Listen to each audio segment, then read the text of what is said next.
Well, the big question amidst all the lockdown and COVID-19 that we are talking about is the distress that's causing on the economic sector.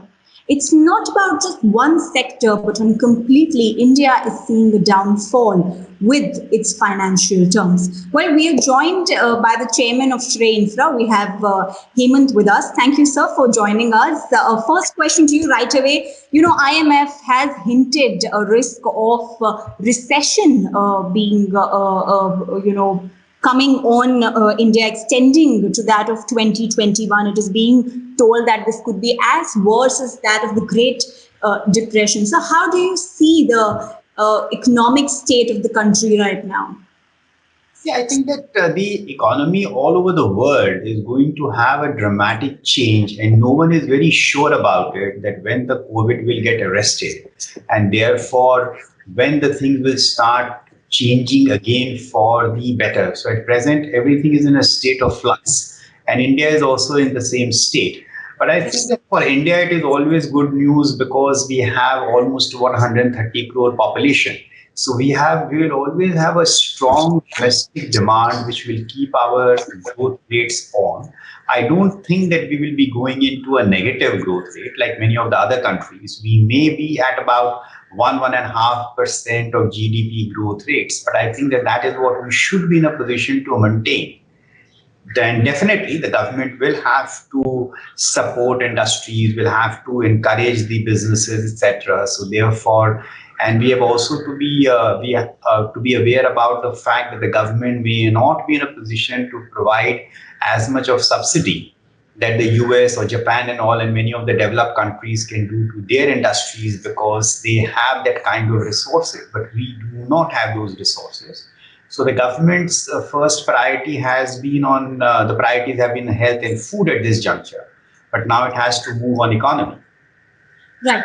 You just mentioned about, the urgent need of the government to be supporting certain kind of industries and sectors. And I think the first thing that we should be talking about, and this is, of course, the backbone of Indian economy, that is SMEs and MSMEs. I mean, they are in need of financial stimulus. A lot of them that I have been personally speaking with mention the liquidity crunch, and no business on a daily basis has landed them into deep trouble. In fact, most of them are planning to resize their operations, and probably most of them are planning to cut down and move to some other kind of business. You lend to SMEs and MSMEs too. How do you see this situation? What is the future of SMEs and MSMEs in our country now? I think that today the situation is very grave, but the future is very bright if we do the right things. It is always just like for COVID. You see, the future was bleak, but because the government has been able to take immediate and urgent actions with lockdowns, with supporting the people, with healthcare, so we would be in a position to definitely arrest it, and we would be back on track as a country. But similarly with the SMEs and MSME sector also, or any business, I'm not only talking about these companies, but I'm talking even about the larger ones, because I can see the stress with the larger ones also. There is a liquidity issue. So we have been also requesting the government. I have sent many letters to the Prime Minister, to the FM, the Governor of RBI, that there is some urgent action which can be taken. Just that lockdown was an urgent action which the Prime Minister announced. So similarly, for the liquidity also, a couple of immediate measures which can be taken by the government, which does not require any fresh infusion of funds or subsidies. And that would be that, just like what RBI has mentioned, that 3 months of moratorium has been given to the corporates. But again, it has been a confusing circular. So some say that it has been given, some not given. So I think that we have to have very clear, simple message which has to be conveyed. Just like the Prime Minister conveyed a very simple message that there would be a lockdown from this date to this date. And again, he came on the 14th saying that it will get extended till the 3rd of May. So it was clear, simple message. So similarly, from the liquidity perspective, RBI and the government needs to immediately announce that all the companies which are there, they will get the forbearance, that they can plan their cash flows. On the basis of that, they can give a restructuring plan to the banks. And the bank should be in a position to consider that, so that before the businesses start, they would have already done their restructuring, whatever is required, and it will not be treated as a non-performing loan. So this does not require any, it is not rocket science. This can be done immediately. So this is one particular action which RBI and the government can take immediately. The second, to support the industries and the businesses, the bankers can be asked that depending upon the cash flow of the companies, if they need any support, the fresh working capital can be given to them so that they are in a position to tide over these particular issues which are there. Because there is, at this particular juncture, there is an emergency kind of a situation in the country, so the industry requires support. And I'm not saying that it may be only to the small ones and not to the medium or the large ones. It has to be across the board. We cannot make a discrimination or a distinction because this is not the time to do that. Right. So you've just mentioned a host of other measures that probably government could consider or likely should consider. So a lot of companies, corporates are complaining of the fact that how they probably might not be even able to pay salaries if the lockdown keeps extending and they're out for a longer period of time. Are you telling the measures and the moratorium that has been yet given is not very useful for the sector? Excepting AAA rated companies, the banks are not willing to lend to NBFCs. The NBFCs do not have any other window because they cannot go to the bond market at this juncture because they will not get good ratings. And the bond market also, people will not be investing in NBFCs at this time. Third is on the ECBs because of the entire world going through a tumultuous period. So therefore, to raise ECBs also is going to be a problem. So the biggest problem for the NBFC is that how do their liability side issue get resolved? Because if the raw material is not there, then how can you, for an NBFC, the raw material is funds. So if the fund availability is not there and there's not clearly identified sources of fundraising, how will the NBFCs be in a position to conduct their business? And that clarity has to come both from the government and from the RBI. Just like for the banks can raise deposits from the public. They can have current account, savings account, fixed deposit, and that is a source of funding. I'm not saying that you should not govern the NBFC, but because what has happened in the past with some of the NBFCs, you cannot say that, because all the NBFCs would be doing, you have control systems. Today, what is happening is that RBI and the government, they are bringing in stringent guidelines for the NBFCs where the liquidity measures, etc., which is there. But the first point is there's no liquidity. So all these measures would basically fall flat on its face because when there is no liquidity, so you have valves, but there is no water in the pipe.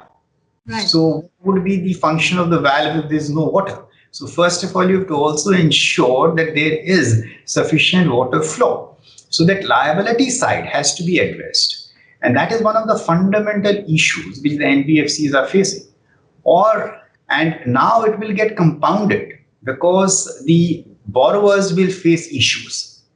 The borrowers would not be in a position to pay on time because they would require the forbearance. Either it be people who are in consumer loans or in SMEs. Fortunately, we are not in consumer loans. But NBFCs who are in consumer loans, they will have even a bigger problem because there would be loss of jobs. There will be the self-employed people will have issues. So how are they going to pay back to the NBFCs who have lent them? For us, there are SMEs, MSMEs whom we have lent, or the infrastructure sector where we have lent.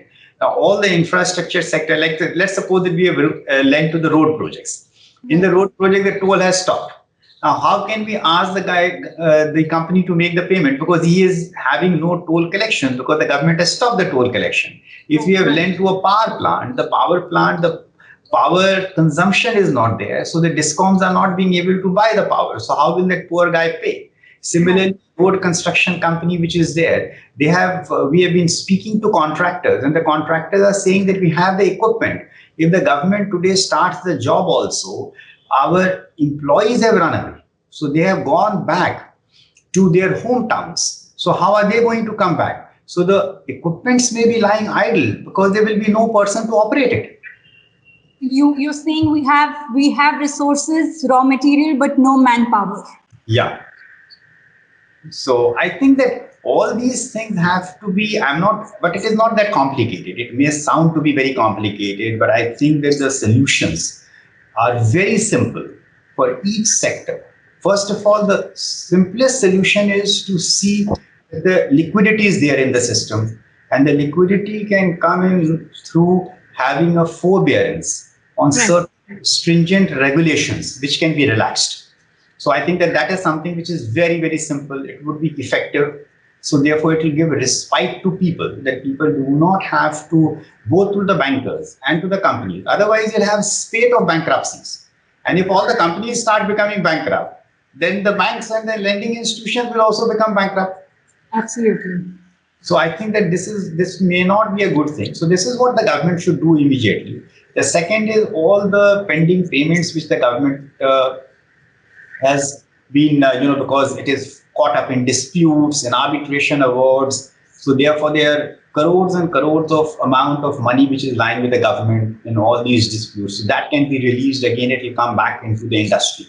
The Right. third is that there are a lot of tax disputes which are lying there and money is stuck up. So that can also be resolved and released. So again, it will release liquidity in the system. So all these three measures will release liquidity in the system. First is the forbearance from the RBI for the lending institutions. The second would be from the government to release and the tax authorities to release. So this can be done in 30 days time. It doesn't require, it's not rocket science. And then each industry, what kind of a support do they require, can be given. And that may not be that large. It may be in small measures which can be provided to them. Like, we had told the government that what can be done. We have written to the government about what can be done for the power sector, what can be done for the road sector. So these are simple measures which can be taken in, which does not require too much of money to be put in. Just like for the road sector, what we have requested the government is that if whatever disputed amounts and all which are there, please release it to the contractor or the construction companies. Whatever is lying in dispute, resolve the dispute in 30 days time. Second, what we have requested is that if they're a concessionaire, just extend their concession period. By extending their concession period, you don't have to give them any money. So, but you have been able to solve because they become viable, because when they are going to any of the lenders or they are going to any investor, they become viable, which does not require too many things to be done. Yeah. So the government need not even infuse more money into the road sector. So similarly, in each of the sectors, there are very simple measures. So the government has to act as a catalyst at this particular juncture, because we all understand in India that the government is not, we are not a rich country. We are not like the US or Japan. So we all understand the constraints under which we work. But there are simple measures where the government can play a role of a catalyst. And that is the need of the hour. That is the need of the hour. So thank you so much for joining us on this. That was an insightful conversation. Thank you.